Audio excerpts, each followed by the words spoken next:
Psalm 18, verse 30. As for God, his way is perfect. The word of the Lord is flawless. He is a shield for all who take refuge in him. For who is God besides the Lord? And who is the rock except our God? It is God who arms me with strength and makes my way perfect. He makes my feet like the feet of a deer. He enables me to stand on the heights. He trains my hands for battle. My arms can bend a bow of bronze. You give me your shield of victory, and your right hand sustains me. You stoop down to make me great. You broaden the path beneath me so that my ankles do not turn over.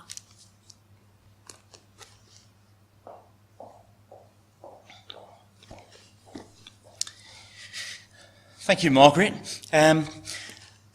Why do we read that psalm today? Well, we could have read probably the whole of the psalm, because actually the theme throughout from beginning to end is pretty much the same. But I thought that by the time, we got to the end of 50 verses, you might be getting a little bit tired of the same things being said over and over. That's one reason we didn't read it all. The second reason is that I really wanted to concentrate on just this one section of the psalm, because the verse for the week that we've got with our Prayer 90 comes from this section. And if you've got your Prayer 90 programs, you'll see in there that for this week, the 12th to the 18th of November, we've got Psalm 18, verse 34. He trains my hands for battle, my arms can bend a bow of bronze.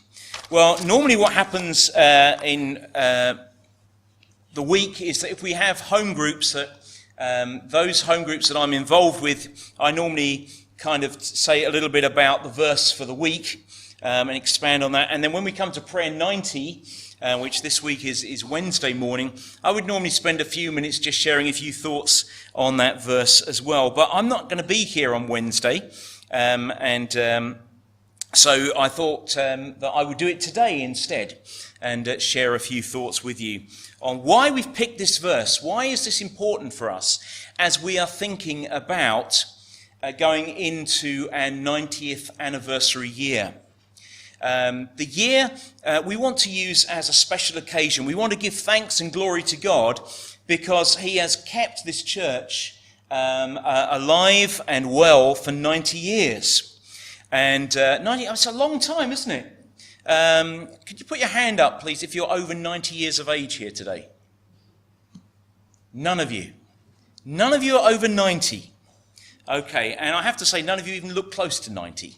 So I'm not surprised that nobody put their hands up. Okay, so 90, it's a long time, isn't it? A long time that we've been doing this. We've been marking Remembrance Sunday today, and of course next year will be a special year. Why will next year be particularly special for Remembrance Sunday? Any ideas why? What do you think, Esther? Exactly, it's 100 years since the end of the war. And we think 100 years, that's like an age, isn't it? And you think, okay, so our church didn't exist 100 years ago, but next year when people will be marking 100 years since the end of the First World War, that we'll be marking 90 years. So in fact, it was only just after the end of the First World War that this whole area here, which was farmland at the time, was bought up, and they decided they were going to build houses all over. And so in the early 1920s, they began building all the roads that you see around here. And the project was called the Whatley Estate at the time. And of course, we still have Whatley Avenue just up the road. And I've actually got an aerial photograph from 1923 somewhere, which shows this area as it was being built. And it's so different to today. Botsford Road, right next to us, is half built. Mawson Close, just a bit further over, is half built. The railway line that runs down here doesn't even exist. That actually came in 1929. So that didn't exist there. When you look further up the road here, there is no Bushy Road just here. That's still fields up here. Martin Way, just further up here, that doesn't exist either. Martin Way is still being built, and they've only got as far as the roundabout up by the filling station. It's quite an amazing picture to see how much has changed. And it was while all that building was going on, just after the First World War, and people were rebuilding their lives quite literally again and making fresh places to live. And this was one of those areas that was being redeveloped, that some Christians in Wimbledon got together and said, we really ought to put a church in that location. There were no plans at the time for any churches to be built. And they said, there will be hundreds and hundreds of people living there, and there's going to be no church close by. And so they bought a piece of land, which is this piece of land where the church is built today. And they started to raise some money to build what we are now sitting in today. And so in 1927, so 90 years ago now, this would have been a building site. They started building it in September of 1927. And by March of the following year, it was all complete. They really got their skates on with that.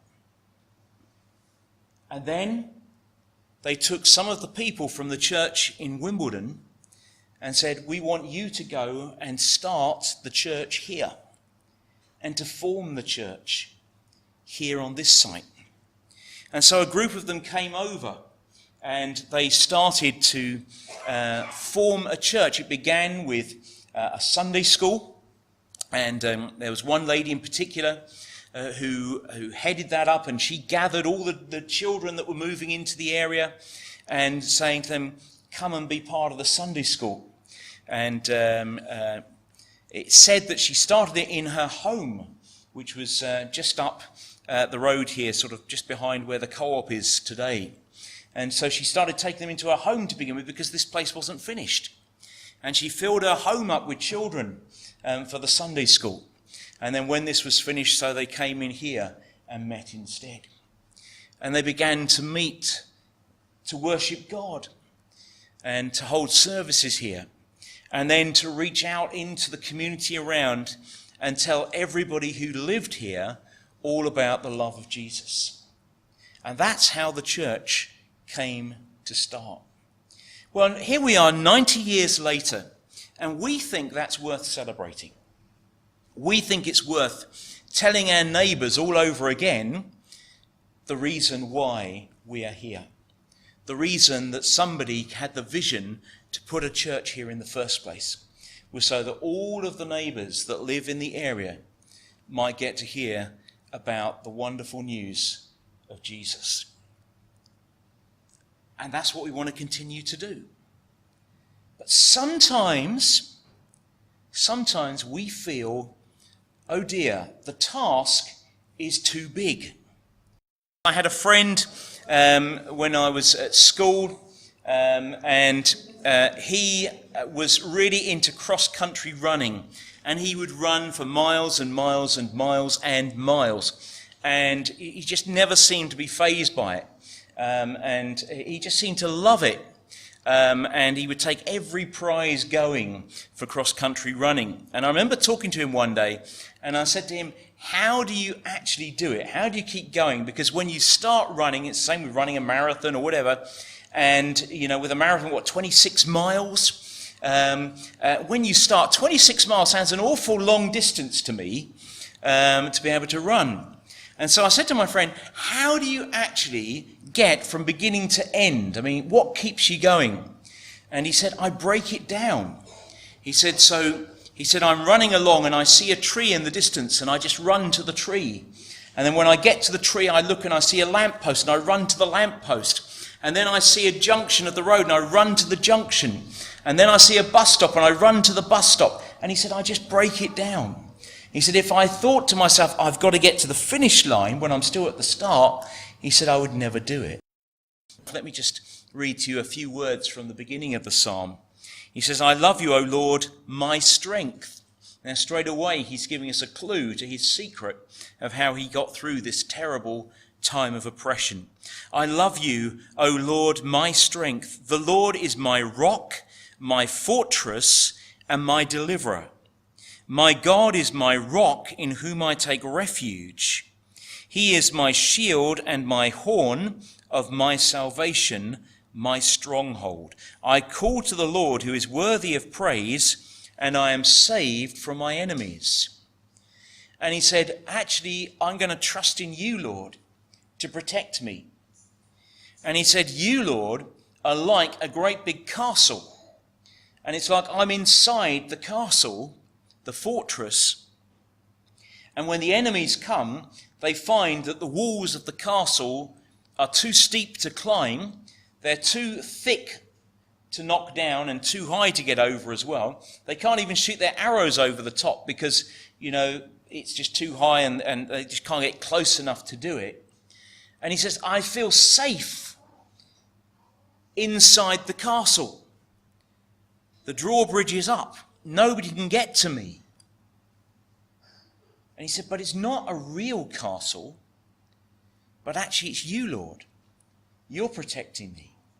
And that's amazing. I just admire someone who can have faith like that, who can look at a great big strong castle that the enemy can't get into and say that my faith in God is so strong that it's just like me being inside a castle with the enemy outside. And I know I'm safe when I'm inside. But then, as he goes through the psalm and say this theme keeps recurring about the Lord giving him strength for all of that, I love what he says as we come to verse 34. Talking of the Lord who's giving him strength and helping him through this, he says, well, actually, let's go back to verse 30 first of all. First of all, he says that the Lord is my shield. And so he says, I just feel like I'm out there and the enemy's shooting their arrows at me. And what is protecting me is a shield. And we all know what shields are in ancient times. I mean, they're very different to perhaps the kind of shields we'd use today. If we saw our army going out today with the kind of shields they had then, we'd say, well, that's not going to do you much good at all. But in those days, it was fine. Having said that, even today, we sometimes see the unfortunate situations where there's rioting in the streets and the police still use shields, don't they? Riot shields to protect themselves against those who come against them. But David says, the Lord is my shield. So he said, I'm able to go out and face my enemy, and the Lord stands in front of me and protects me. Now, I find that difficult to get my head around because I'm kind of imagining David out there in the middle of the battlefield, and he hasn't got a shield or anything. He's walked out there and he said, well, it's okay, the Lord will be my shield. And he's waiting for the arrows to come. And as the arrows come towards him, the Lord kind of stands in the way. But that didn't happen, did it? But the Lord actually shielded him in different ways. Let me just remind you, or you can remind me perhaps, of another story about David. Perhaps the most famous story in the whole of the Bible about David.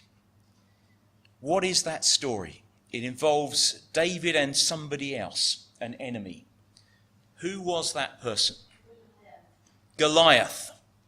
Okay, Goliath. What do we know about Goliath? He was big. He was very big. He was huge. And we know that the whole of Israel's army was terrified of this one man. The whole army. That as Goliath came out and shouted across to the Israelites every day, come on then, send somebody to fight me, not one single soldier would go out and fight him. And then one day, David turned up with a packed lunch for his brothers. That's all he was just a boy. A teenager, probably. And he turns up with the packed lunch for his brothers. And as he turns up, he hears Goliath shouting to the Israelites, come on, come and fight me, you weedy bunch. And David says, I'll go and get him. And everybody must have thought David was crazy. He's only a young lad. He's never had any military training or experience. And yet he says, I'm prepared to go out there and to face the biggest man that the Philistines have got, a trained fighter who's really experienced. And he had an armour all over him. He had a shield to protect him. He had a spear that was so big that it says that the spear, the shaft of the spear was like, well, massive. You know, I kind of think of it like a telegraph pole or something. I don't know if it's quite that big, but, you know, I mean, it was a massive thing. I don't think David would even be able to pick his spear up. He had a sword that was huge. Could do a lot of damage with that sword. And David says, I'll go and get him. Now, the king at the time, who was a man called Saul, said to David, which I find remarkable, that the king, who himself was about 6'5", I mean, Saul was not short. I mean, he was a big man. The Bible tells us that he actually will send out a teenager who's had no military training to face a giant who's an expert at killing people. Doesn't there sound something wrong in that? But it's okay, because the king said, it's all right, David, you can go, but you can wear my armour. I mean, what a coward. He wouldn't go himself with his own armour on, but he'll send a little teenager who's a bit scrawny, who was a shepherd boy, not a warrior, and he can go out and he can go and fight the giant. So David puts on the armour. Now, I just said that Saul the king was tall, didn't I? And the thing is, now I don't know if you've ever done this before, if you've ever tried to put on the clothes of somebody who's much bigger than you. Yeah? And you find that, you know, the clothes are just so enormous, okay, that you can't actually work with. When I was training many years ago, I had, this is not for ministry, this was, I was in the motor industry to begin with. And when I went to college for that, we had as one of our trainees with us at college, a little guy by the name of Crow. And Crow was so short. I mean, so short. I mean, he was down here, okay? Tiny little guy. I mean, he wasn't actually a dwarf, but he just hadn't grown. You know, and a little tiny guy. And so we go into the workshop, and we're working on vehicles, and you know, we didn't have to bring any other. They just had some overalls we could just put on to protect ourselves. So everybody puts on these overalls, and you can get kind of small, medium, large, extra large. You just pick whatever size you need, okay? So I kind of find the biggest overalls I can possibly find, and you know, I just about squeeze into them. And Crow looks for the smallest overalls he can possibly find, and he is such a joke. With these overalls on, I mean, I am not kidding you now, okay, that he put the overalls on and the sleeves were down here somewhere on his arms. So he used to have to roll the sleeves right up. And then the same with the legs. They were so long and so baggy that he used to have to turn them up several times. And you found that the body piece of the overalls, where it would normally kind of stop at the top of your legs, they were down to his knees. And he used to waddle around like this in these overalls. And he was just a complete laughingstock because these things were just too big to him. And in actual fact, our tutor said to him in the end, you know, I think you're going to need to bring your own overalls because this is actually now dangerous because they're getting in the way of everything. And, you know, when you've got moving parts around you the whole time, you can't have baggy clothing that could get caught in something. So there was no way you could use them. Well, David felt a bit like that. He said he put on the king's armour and he said it was too heavy, it was too big for him. And he said, how on earth can I possibly go out to fight? When he put the helmet of the king on his head, I think it slipped down over, right down, and he couldn't even see out of it. He tried to pick up the sword and he took two hands and it was just too heavy. There's no way he was going to manage to fight this giant. So David said, look, I'm going to take this armour off and I'm going to go out as I go to look after my sheep.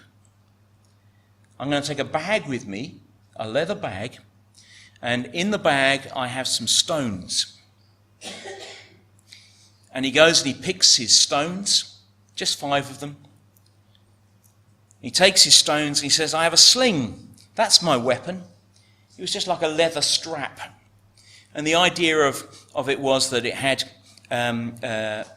2 ends and a piece in the middle. And you put the stone in the leather bit in the middle and then the 2 straps around your hand. And you kind of whir it around your head and then you sort of let go of one of the straps held onto the other and fling it.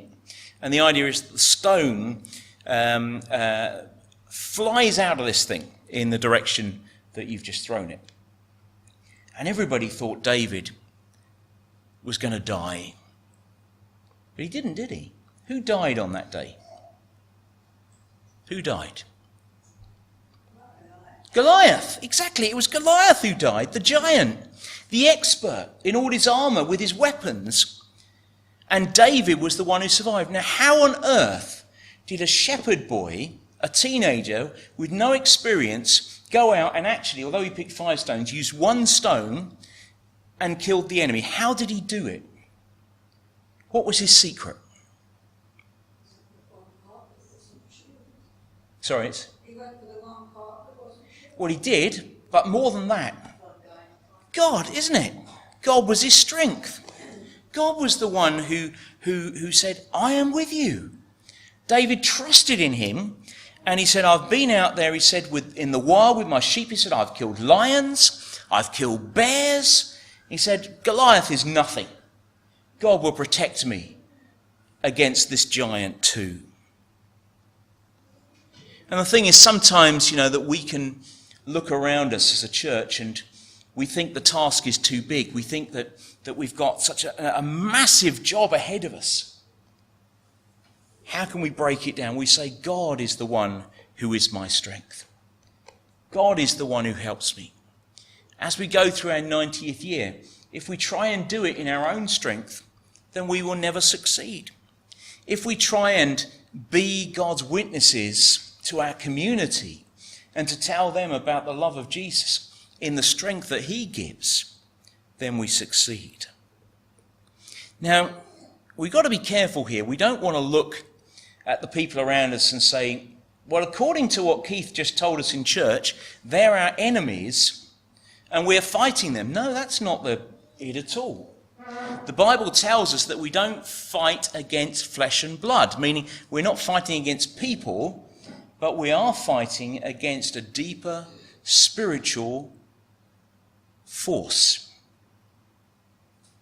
And it's that deeper spiritual force that's at work in this world that is telling lots of people you don't need to believe in Jesus. That Jesus won't help you. That actually Jesus is for no-hopers. That's the lie that he tells them. But we're going out there to tell them a different story of a God of love, a God who cares, a God who wants to save them. That's the message we bring. But we must be prepared to put all our strength to one side and to rely in his strength. All our resources, we say, I don't rely on that.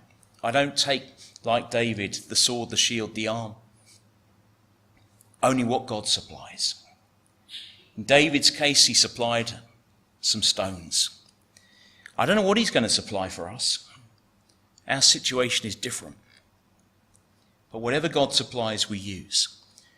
No matter how ridiculous it looks, we use it. and we trust in the name of our God. He trains my hands for battle, David said. My arms can bend a bow of bronze. Let me just say something on that, because that's the main verse for the week. There would not be many people who would go out to battle with a bronze bow. There's a very good reason for that. That actually, if you did have a bow and an arrow, and the bow is made of bronze, when you pull the arrow back and the whole bow bends and release the string on it, do you know what would happen? Nothing. Nothing would happen. Because if you bend bronze, it will stay in the shape you've just bent it into. The bow was always made of, they could have some metal in them, high carbon steel, that kind of thing. But actually more likely in those days, they would have probably been a wooden one. The bow would be made of wood, they would put it back and it would spring back into its shape. But bronze wouldn't do that. Bronze would stay in its shape. So why on earth did he speak about that? Well, because they used to make statues. When they had conquered an enemy, it was very common in those days to set up the Statue of Victory, which would probably depict somebody with a bow and an arrow pulling it. That might be one of the victory symbols that we've come to conquer this land. And what would they make the statue out of? Out of bronze. Bronze was a very tough material. And so what David is saying is that even if a bow and arrow that normally I could pull back and shoot the arrow, even if it was made of a solid metal like bronze, I could still bend the bow. I could still use it. I would still be able to do that. Why? Because God has made me super strong in him. He says, I'm not like the ordinary archer who has his wooden bow. I'm one now in God's strength who has a metal bow. And I can bend metal. I don't know if you've ever tried bending metal. Anybody ever tried bending metal bars? Yeah, I mean, they're tough to do, aren't they? When I was growing up, they used to have these competitions on TV for the world's strongest man and things like that. They used to bend metal bars. So, of course, at school, everybody was then into bending metal bars. I don't know where we got these metal bars from, I'm sure. But just to see who could actually bend a metal bar. And you try something, usually the trick was to kind of put it around your neck and pull like crazy on it to see if you could bend it. But actually, with metal, it doesn't have to be very thick before it's really difficult to bend. But David says, the Lord is my strength. Is he your strength?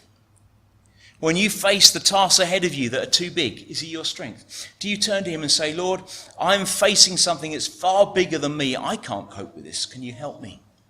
And that might be at school, or if you're studying somewhere else, it might be to say, look, I've got, a year, 2 years, 3 years of hard work ahead of me. How am I going to cope with this? The answer is the Lord is my strength. He'll help you.